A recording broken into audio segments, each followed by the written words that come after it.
Боже, защити нас, спаси, помилуй и запази нас от Твоята благодат.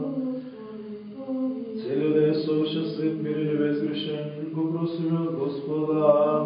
Ангел мир от вера, ръководител, чува на нашите души и тела, просим от Господа. Прошки разрешение на нашите грехове и прегрешения, просим от Господа. Също добро и полезно за нашите души и милостта, просим от Господа.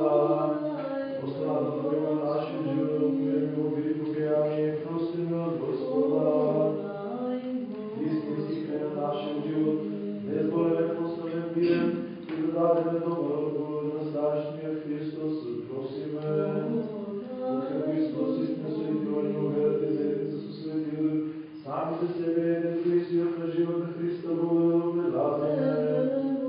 И радостен владико с милост и безосуда, мъсне да повикуваме Тебе, небесния Боготец, да изговаряме.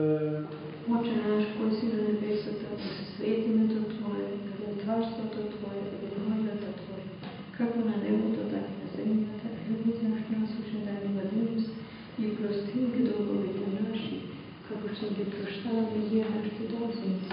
И не ни доведи во искушение, и не избави от лукавиот. Защото Твое царство, силата и славата на